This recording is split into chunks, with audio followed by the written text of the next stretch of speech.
ರಾಜ್ಯ ಸ್ವರ್ಗೋಗಿದೆ, ರಾಕ್ಷಸರ ಕೈಯಲ್ಲಿ ಸಿಕ್ಕಿ ಈ ರಾಜ್ಯ ಸಂಪತ್ಭರಿತವಾದಂತ ನಾಡನ್ನ ಪ್ರತಿ ಹಂತದಲ್ಲೂ ಲೂಟಿ ಮಾಡ್ತಾ ಇದ್ದಾರೆ. ಇಂಥ ಲೂಟಿಕೋರನ್ನ ಮೆಟ್ಟಿ ನಿಲ್ತಕ್ಕಂಥ ಒಬ್ಬ ನಾಯಕತ್ವ ಈ ಕರ್ನಾಟಕ ಮಣ್ಣಿನಲ್ಲಿ, ಹಾಸನ್ ಮಣ್ಣಿನಲ್ಲಿ ಯಾರಾದ್ರೂ ಹುಟ್ಟಿದ್ರೆ ಅದು ಸನ್ಮಾನ್ಯ ಕುಮಾರಣ್ಣ ಅವರು. ಮತ್ತೆ ಸನ್ಮಾನ್ಯ ಕುಮಾರಣ್ಣ ಅವರು ಈ ರಾಜ್ಯದ ಮುಖ್ಯಮಂತ್ರಿಗಳಾಗಿ 3ನೇ ಬಾರಿ 2028ರಲ್ಲಿ ಇವತ್ತು ಈ ಪಕ್ಷದ ಕಾರ್ಯಕರ್ತನಾಗಿ ಹೇಳ್ತಾ ಇದ್ದೇನೆ. ನಿಖಿಲ್ ಕುಮಾರಸ್ವಾಮಿನ 3 ಬಾರಿ ರಾಜಕೀಯದ ಷಡ್ಯಂತ್ರಕ್ಕೆ ಸೋಲಿಸಿರ್ಬೋದು. ನಾನು ತಲೆ ಕೆಡಿಸ್ಕೊಳ್ತಕ್ಕಂಥವನಲ್ಲ. ನಾನು ದೇವೇಗೌಡರು ಸಾಹೇಬರ ಕುಟುಂಬದಲ್ಲಿ ಹುಟ್ಟಿರ್ತಕ್ಕಂಥವನು. ನಾನು ಧೃತಿ ಕೆಡ್ತಕ್ಕಂಥ ಪ್ರಶ್ನೆ ಇಲ್ಲ. ಅಧಿಕಾರಕ್ಕೋಸ್ಕರ ನಾನು ಇವತ್ತು ಈ ಸಮಾಜದಲ್ಲಿ ನಮ್ಮ ಹಳ್ಳಿಗಳಲ್ಲಿ ಬಂದು ಪ್ರೀತಿಯಿಂದ ಕರೀತಕ್ಕಂಥ ಜನಗಳು, ನಮ್ಮನ್ನ ನಂಬ್ಕೊಂಡಿರ್ತಕ್ಕಂಥ ಕಾರ್ಯಕರ್ತರಿದ್ದಾರೆ. ಅವ್ರು ಕೈ ಬಿಡ್ತಕ್ಕಂಥ ಪ್ರಶ್ನೆ ಇಲ್ಲ. ನಿಖಿಲ್ ಕುಮಾರಸ್ವಾಮಿ ನಾಳೆ ಏನಾಗ್ತಾನೋ ಬಿಡ್ತಾನೋ ನನಗೆ ಗೊತ್ತಿಲ್ಲ. ಅದು ನನ್ನ ಹಣೆ ಬರ. ಜನ ತೀರ್ಮಾನ ಮಾಡ್ತಾರೆ. ಆ ಭಗವಂತ ಹಾಸನಾಂಬೆ ತಾಯಿ ತೀರ್ಮಾನ ಮಾಡ್ತಾರೆ. ಇವತ್ತಿನ ಈ ಒಂದು ಐತಿಹಾಸಿಕವಾದಂತ ಕಾರ್ಯಕ್ರಮದಲ್ಲಿ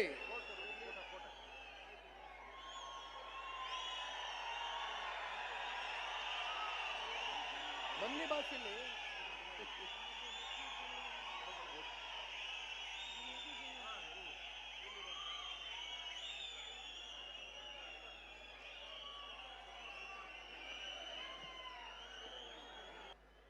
ಬಹುಶಃ ನಿಮ್ಮೆಲ್ಲರಿಗೂ ಕೂಡ ಮನಸ್ಸಿನಲ್ಲಿ ಒಂದು ವಿಚಾರ ಕಾಡ್ತಾ ಇದೆ ಅನ್ಸುತ್ತೆ.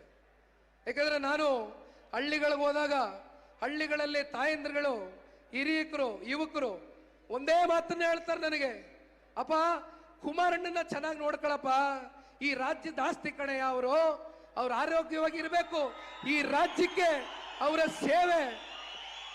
ಸೇವೆ ಇನ್ನು ಈ ರಾಜ್ಯಕ್ಕೆ ಬೇಕಿದೆ.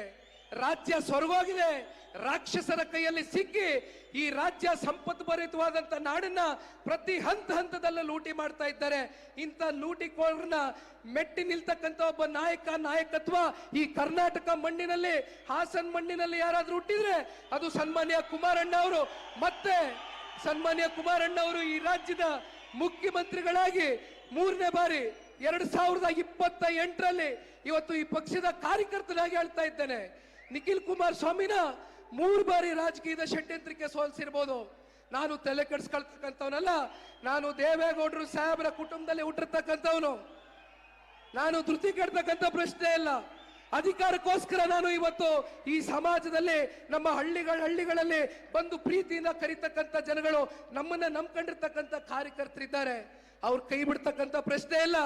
ನಿಖಿಲ್ ಕುಮಾರಸ್ವಾಮಿ ನಾಳೆ ಏನಾಗ್ತಾನೋ ಬಿಡ್ತಾನೋ ನನಗೆ ಗೊತ್ತಿಲ್ಲ. ಅದು ನನ್ನ ಹಣೆ ಬರ. ಜನ ತೀರ್ಮಾನ ಮಾಡ್ತಾರೆ.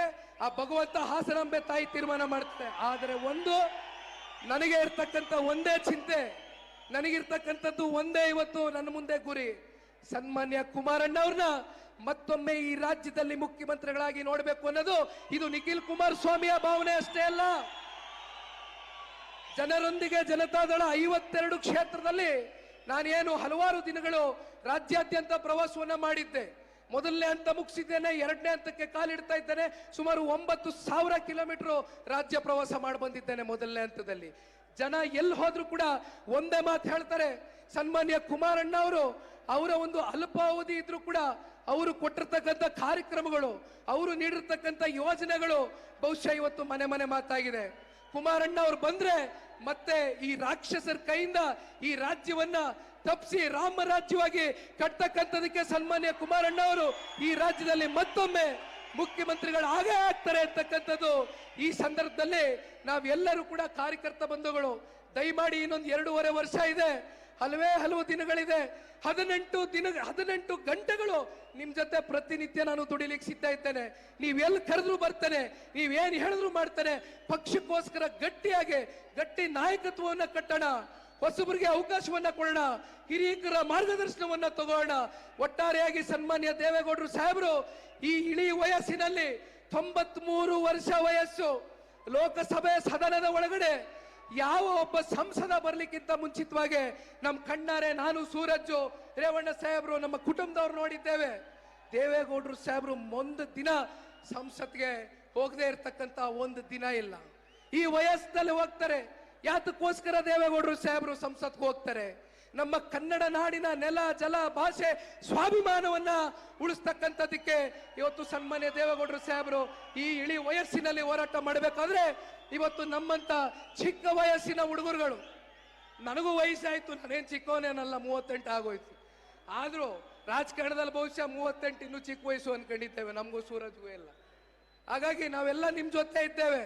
ಇವತ್ತು ಕುಟುಂಬ ಅಂದ್ರೆ ದೇವೇಗೌಡರ ಕುಟುಂಬ ಮಾತ್ರ, ಕಾರ್ಯಕರ್ತರು ಅಂತಕ್ಕಂಥದ್ದು ನಮ್ಮ ಕಾರ್ಯಕರ್ತರು ನಮ್ಮ ಕುಟುಂಬ, ದೇವೇಗೌಡರ ಕುಟುಂಬ ಮಾತ್ರ ಇವತ್ತು ಕುಟುಂಬ ಅಂತಕ್ಕಂಥದ್ದನ್ನ ನಾವು ಅನ್ಕೊಳ್ಳಿಕ್ಕೆ ಸಾಧ್ಯ ಇಲ್ಲ. ದಯಮಾಡಿ ಇನ್ನೂ ಸಾಕಷ್ಟು ಜನ ಮಾತನಾಡ್ತಕ್ಕಂಥದ್ದಿದೆ. ಇವತ್ತು ಇಷ್ಟು ಬೃಹತ್ ಸಂಖ್ಯೆಯಲ್ಲಿ ನೀವೆಲ್ಲರೂ ಕೂಡ ಬಂದು ಸೇರಿರುವಂಥದ್ದು ಬಹುಶಃ ಇದು ನಾವು ಎಂದೂ ಕೂಡ ಮರೀಲಿಕ್ಕಾಗೋದಿಲ್ಲ. ಒಂದು ಕೊನೆಯದಾಗಿ ಹೇಳ್ತೇನೆ, ಯಾರೂ ಕೂಡ ಕುಮಾರಣ್ಣನ ಆರೋಗ್ಯದ ವಿಚಾರದಲ್ಲಿ ಕಿಂಚಿತ್ತು ಚಿಂತನೆ ಮಾಡಬೇಡಿ. ನಿಮ್ಮಂತ ತಂದೆ ತಾಯಂದ್ರಗಳ ಪ್ರಾರ್ಥನೆ ಇವತ್ತು ಹಾಸನ ನಾಡಿನ ನಮ್ಮ ಮಣ್ಣಲ್ಲಿ ನಿಂತು ಹೇಳ್ತಾ ಇದ್ದೇನೆ, ಹಾಸನಾಂಬೆಯ ಒಂದು ಅನುಗ್ರಹ, ಅವರ ತಂದೆ ತಾಯಿ ಮಾಡಿರ್ತಕ್ಕಂಥ ಒಳ್ಳೆ ಕೆಲಸ ಕಾರ್ಯಗಳು 100ಕ್ಕೆ 100ರಷ್ಟು ಅವ್ರಿಗೆ ಶ್ರೀರಕ್ಷೆ ಆಗಿ ನಿಲ್ಲುತ್ತೆ. ಕುಮಾರಣ್ಣ ಅವರು, ದೇವೇಗೌಡರು ಸಾಹೇಬರು ಶತಾಯುಷಿಗಳಾಗಿ ಇವತ್ತು ನಮ್ಮ ನಾಡು ಮತ್ತೆ ನಮ್ಮ ದೇಶದ ಸೇವೆ ಮಾಡ್ತಕ್ಕಂಥ ದಿನ ಇನ್ನು ಸಾಕಷ್ಟು ನಮ್ಮ ಕಣ್ಣು ಮುಂದೆ ಬರಲಿದೆ.